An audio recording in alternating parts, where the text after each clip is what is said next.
कि कोई भी सही बात करने के लिए तैयार नहीं हो रहा है। कहा जाता है साथियों कि जुल्म के साये में लब खोलेगा कौन, अगर हम भी चुप रहे तो बोलेगा कौन।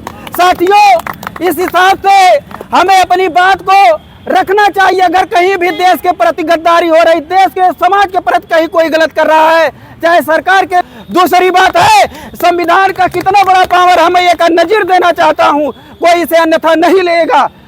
आप संविधान इतना बड़ा है कि हमारे देश के प्रधानमंत्री जो कि इस संविधान के द्वारा चुने गए और 22 तारीख को यह दिखा दिया कि पहले बड़े व्यवस्था में था कि कोई ओबीसी और शूद्र प्राण प्रतिष्ठा नहीं कर सकता है, लेकिन संविधान के द्वारा चुने गए मोदी जी उस दिन उन्होंने प्राण प्रतिष्ठा करके ये सिद्ध कर दिया कि भारत में संविधान का राज है, कोई भी कुछ कर सकता है। लेकिन उसको इस योग ऊंचाई तक जितने भी हैं सबको एक वोट का अधिकार दिया गया है।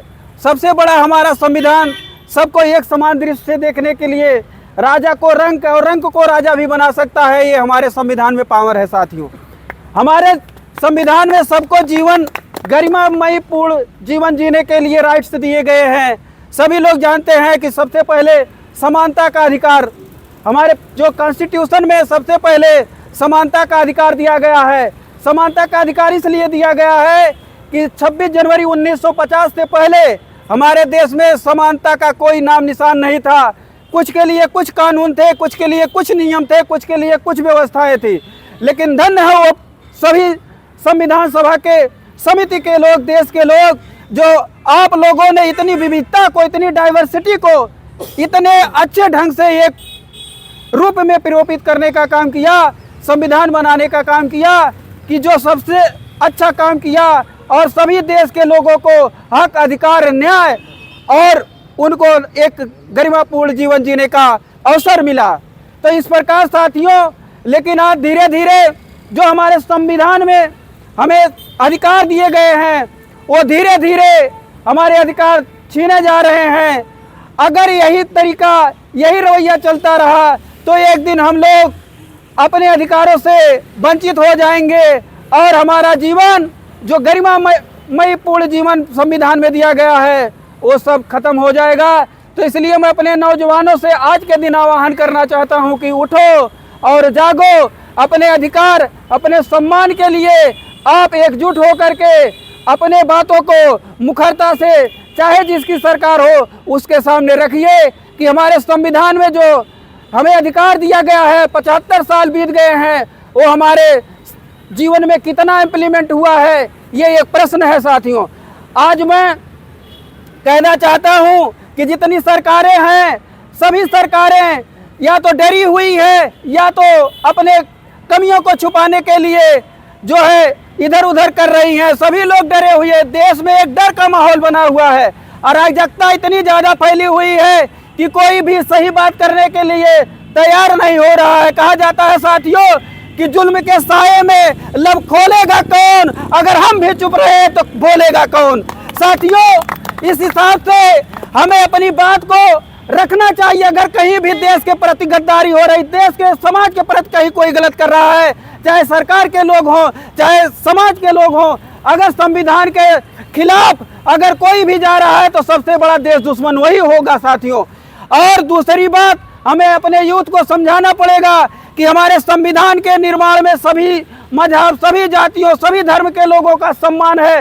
सभी लोगों ने अपने खून के एक एक कतरे को दे करके देश की आज़ादी को और इस तिरंगे की शान को बढ़ाने के लिए सभी ने अपने प्राणों की आहुति दिया है। इस प्रकार हमारे देश में जितने भी लोग रहते हैं सभी का सभी सरकारी संपत्तियों पे उतना ही अधिकार है जितना अडानी और अंबानी का साथियों अधिकार है।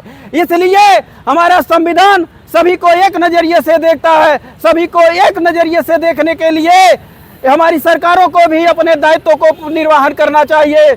अब सरकारों को जो है पार्टिकुलर कुछ लोगों के अधिकार के लिए नहीं बरगलाना चाहिए। अगर देश रहेगा तो संविधान रहेगा, तो धर्म रहेंगे, लोग रहेंगे। जिस दिन धर्म खतरे में हो जाएगा उस दिन सारे धर्म, जिस दिन संविधान खतरे में हो जाएगा, देश खतरे में हो जाएगा, उस दिन सभी धर्म खतरे में पड़ जाएंगे। साथियों, इसलिए आज ये हमें कसम खाना है, प्रण लेना है कि हमारा संविधान जब तक जिंदा है तभी तक सबको सम्मान पूर्वक जीवन जीने का अधिकार है। ये साथियों, आज तथाकथित कुछ बहुरूपिया कहते हैं कि संविधान बदल देना चाहिए, ये संविधान पुराना हो गया है। साथियों, मैं उन तथाकथित बहुरूपियों से पूछना चाहता हूं कि तुमसे तो अपना घर चलाया नहीं जा रहा है, और इतने बड़े संविधान जो दुनिया का सबसे लोकप्रिय संविधान है, इसको तुम बदलने का काम कर रहे हो। अरे तुम मिट जाओगे, सिर्फ नामे से लेते रहते रखते रहो बहुरूपियों। ये संविधान दुनिया का सबसे बड़ा अच्छा संविधान है, इसको कोई मिटा नहीं सकता। हम कसम खाते हैं आज के दिन कि हमारे संविधान पे जो उंगली उठाएगा उस उंगली को हम तोड़ के रख देंगे। साथियों, दूसरी बात है, संविधान का कितना बड़ा पावर, हमें एक नजीर देना चाहता हूं, कोई इसे अन्यथा नहीं लेगा। अब संविधान इतना बड़ा है कि हमारे देश के प्रधानमंत्री जो कि इस संविधान के द्वारा चुने गए, और 22 तारीख को यह दिखा दिया कि पहले बड़े व्यवस्था में था कि कोई ओबीसी और शूद्र प्राण प्रतिष्ठा नहीं कर सकता है, लेकिन संविधान के द्वारा चुने गए मोदी जी उस दिन उन्होंने प्राण प्रतिष्ठा करके सिद्ध कर दिया कि भारत में संविधान का राज है, कोई भी कुछ कर सकता है, लेकिन उसको इस योग बनना पड़ेगा। साथियों, तो यह समझना होगा, संविधान सभी से ऊपर है, संविधान से ऊपर कोई नहीं है। दूसरी बात, आज 46वां दिन है जो हमारे TGT, PGT, UPHSC, GIC lecturer और 14 साल से जो है रिटर्न का परीक्षा हुआ, लेकिन इंटरव्यू नहीं हुआ है विज्ञान वर्ग के लोगों का। तो मैं सरकार से निवेदन करना चाहता हूं कि माननीय मोदी जी, माननीय योगी जी, आप लोग अगर उस मूर्ति में प्राण डाल सकते हैं तो ये जिंदा मूर्तियां अगर मर जाएंगी तो इनमें कोई प्राण डालने वाला आज तक न मशीन पैदा हुआ है न मंत्र पैदा हुआ है। इसलिए आपसे निवेदन है कि इनके अंदर भी जान जो है डालने का काम करिए। जल्द से जल्द भर्ती परीक्षा निकलवाई करके उस पर कार्रवाई करके चुनाव से पहले हमारी परीक्षाएं करा दिया जाए। नहीं तो अगर हमारे प्राण निकल जाएंगे डिप्रेशन में तो आपके कोई तंत्र मंत्र, कोई भी क्रियाक्रम हमारे अंदर जान नहीं डाल सकता। आप ही माई बाप हैं, आप ही इस देश के सरकार है, आप ही भगवान हैं। मैं मानता हूं आप पूरे देश के भगवान है, पूरे देश के राजा हैं, तो आप हम लोगों की भी सुन लीजिए। अगर देश की गरिमा बढ़ती है तो उस देश के सरकार का नाम होता है, अगर देश की गरिमा गिरती है तो उस सरकार का बदनामी होता है।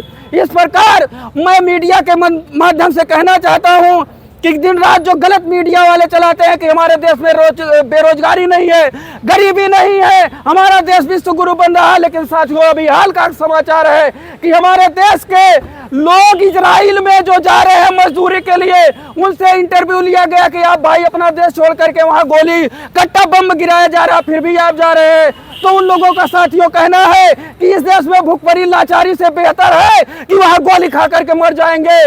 वो ठीक है, लेकिन हमारे देश की ये विडंबना है साथियों, एक तरफ देश के नौजवान दूसरे देश में जा रहे हैं रोजगार के लिए, गोली खाने के तैयार हैं, और हमारे देश के तथाकथित डंकापति लोग कहते हैं देश में कोई बेरोजगारी नहीं है, देश में सब अमन चैन है। कैसे मैं मान लूं कि अमन चैन है?